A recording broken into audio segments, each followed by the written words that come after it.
પ્રેમ રતન ધન પાયો, પ્રેમ રતન ધન પાયો.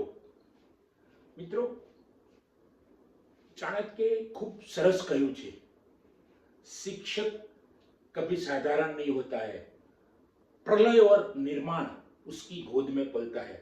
बिल्कुल साची વાત કીધી છે. ઓશોએ બહુ સરસ વાત કહી છે શિક્ષણની વ્યાખ્યા આપતા.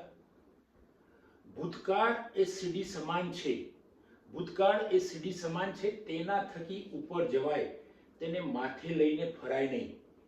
આ ઓશો, ચાણક્ય એ સિવાય પણ ઘણા બધાએ કહ્યું છે કે શિક્ષણ એટલે બાળકની અંદરથી શક્તિ બહાર લાવવાની ક્રિયા. સામાન્ય આપણે વ્યાખ્યા કરીશું. ડોક્ટર બાબા સાહેબ આંબેડકરે પણ ખૂબ સરસ કહ્યું છે કે શિક્ષિત બનો, સંગઠિત બનો અને સંઘર્ષ કરો. મિત્ર, આ બધા જમાં તમે જોશો તો ભગવાન બુદ્ધે પ્રેમ અહિંસાની વાત કરી છે, મહાવીર ભગવાને કરી છે, મહાત્મા ગાંધીએ પણ અહિંસાની વાત કરી છે, દુનિયાના ઘણા મહાન માણસોએ પ્રેમની વાત કરી છે. પ્રેમ એ સાચું શિક્ષણ છે. મિત્રો, આજે એવા ગુરુની હું વાત કરવા જઈ રહ્યો છું કે એ સમગ્ર એમની જિંદગી પ્રેમથી જીવ્યા છે, પ્રેમમય બન્યા છે લોકોમાં. અને આ એવી વ્યક્તિ છે કે એક રેવાસ ગામ, નવા રેવાસમાં કહીએ તો કરશન દાદા એમનું નામ છે. ખૂબ સરસ શિક્ષક, પહેલી નજરે જ તમે એનાથી પ્રભાવિત થઈ જાઓ એવું અનેરું વ્યક્તિત્વ મિત્રો. અને આખો વારસો પણ એ જ રીતે ચાલ્યો આવ્યો. એમના બાળકો, સંતાનો, એનો વારસો પણ એમને પ્રેમમય બનાવી દીધો. મિત્રો, કરશન દાદા મારા પપ્પાના ખાસ મિત્ર હતા. બંને અત્યારે આ ભૂમિ પર નથી, સ્વર્ગવાસ છે બંને. બંને મિત્રોને હું પહેલા તો વંદન કરું છું. કરશન દાદાના મારો લગભગ પરિચય થયો હશે પહેલા ધોરણમાં, પણ ઘણી મેમરી મને મેમરાઇઝ થઈ જાય છે ને યાદ રહી જાય છે. પહેલા ધોરણમાં ભણતો તો અને હું એમના ઘરે ગયેલો પપ્પા સાથે, મને યાદ છે મેમરીમાં. પછી બેઠા હશે ને પછી મેં પૂછ્યું કે અંકલ તમે શું કરો છો? તો એ હસ્યા ને કહ્યું કે શિક્ષક છું. કરશન દાદાએ મને કહ્યું શિક્ષક છું.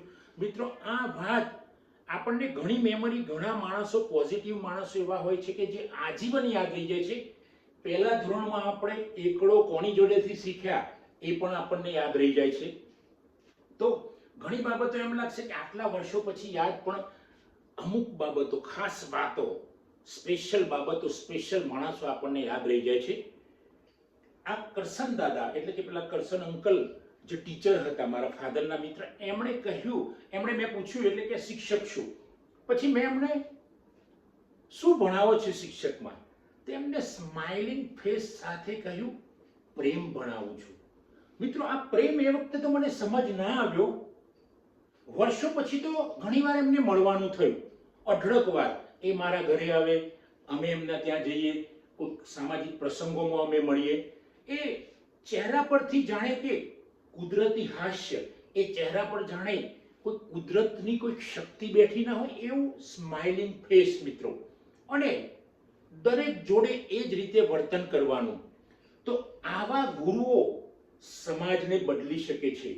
પ્રેમ સમાજને બદલી શકે છે. અને પ્રેમમય ગુરુઓ જે સમગ્ર સમાજની અંદર, સમગ્ર વિશ્વની અંદર પ્રેમ પ્રસરાવે છે. મિત્રો, કરશન દાદા જેવા શિક્ષકો તો ઘણા પડ્યા છે દેશ દુનિયામાં, બધી જ જગ્યાએ, દરેક સમાજમાં પડ્યા છે. પણ આવા છુપા રુસ્તમોને શોધવા એ અગત્યની વસ્તુ છે. નથી મળતા એવું નથી.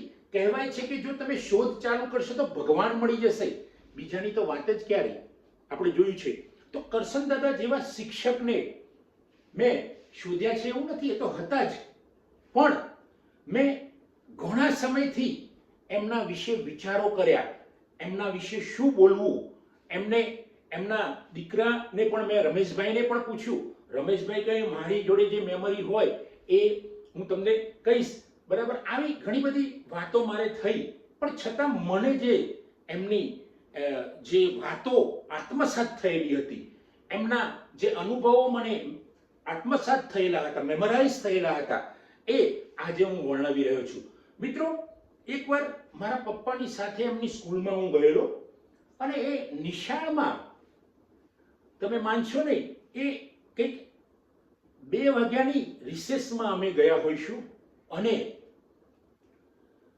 સાહેબ પણ રિસેસ પૂરી કરીને અથવા તો લગભગ રિસેસ પડવાની હશે અને ત્યાં એક ડબ્બો ખોલતા હતા નાસ્તાનો અથવા તો એનો, તો 2-3 બાળકો એમની જોડે આવી ગયા અને આમ આરામથી બેસી ગયા. મિત્રો, એટલે એનો મતલબ એવો થયો કે આપણા જે કરશનભાઈ સાહેબ છે, કરશન દાદા છે, એ લગભગ એ છોકરાઓને રોજ નાસ્તો ખવડાવતા હશે એમના ડબ્બામાંથી.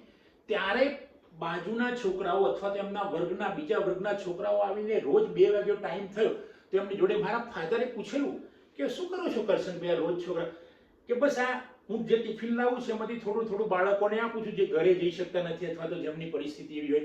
મિત્રો, આ છે પ્રેમનો શિક્ષક. પ્રેમ રતન ધન પાયો, પ્રભુજી મેં એને પ્રેમ રતન ધન પાયો. આ જે શિક્ષક પ્રેમ કરી જાય છે, જે માણસ પ્રેમ કરી જાય છે, એનાથી દુનિયામાં મોટું કોઈ લાગતું નથી. દરેક માણસને મિત્રો જો મીરાએ પ્રેમની વાત કરી, રોહિદાસે પ્રેમની વાત કરી, કબીરજીએ પ્રેમની વાત કરી, મહાન સંતો વિવેકાનંદે, પરમહંસે પ્રેમની વાત કરી, મધર ટેરેસાની પણ આપણને ખબર છે કે આ બધાએ પ્રેમની વાત કરી છે. ખાન અબ્દુલ ગફાર ખાન જે સરહદી ગાંધી હતા એમણે પણ પ્રેમની વાત કરી છે. મિત્રો, તો આ પ્રેમ જે પ્રસરાવે છે એ સમાજના સાચા ગુરુઓ છે.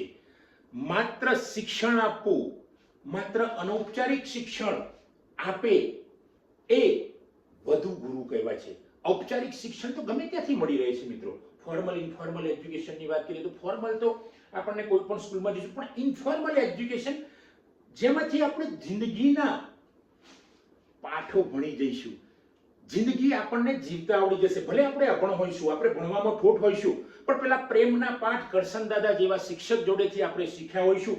તો જો આપણે પ્રેમ કરતા હોઈશું તો આપણે આપણા કામને પણ પ્રેમ કરતા હોઈશું. ભલે આપણે ઓછું ભણ્યા હોઈશું, પણ આપણે જે કામ કરતા હોઈશું એ કામને પ્રેમથી કરીશું. અને આ છે કરશન દાદા જેવા સાચા શિક્ષકો જે બાળકને પ્રેમ શીખવાડે છે. પેલું ટિફિનનો ડબ્બો ખોલીને બેસી જાય છે ને બાળકો આવીને ખાય છે. મિત્રો, કોઈ એના જોડે એવું નથી કે મારો વિદ્યાર્થી જે મારી જોડે ના બેસી શકે. આ છે મોટો શિક્ષક, આ છે મોટો ગુરુ, આ છે પ્રેમનો ગુરુ. મિત્રો, જ્યાં પ્રેમનો ગુરુ મળી જાય તો હું તો એને સૌથી મોટો ગુરુ માનું છું. ગુરુ તો ક્યાં શોધવાના હોય, ગુરુ તો આપોઆપ મળી જાય છે. તો મિત્રો, આવા ગુરુને હું ખરેખર નમન કરું છું, વંદન કરું છું. અને આ સ્વર્ગસ્થ કરશનભાઈ સાહેબ નહીં, બહુ એમાંથી અમે શીખ્યા છીએ, ઘણા બધા લોકો શીખ્યા છે. પણ આજે હું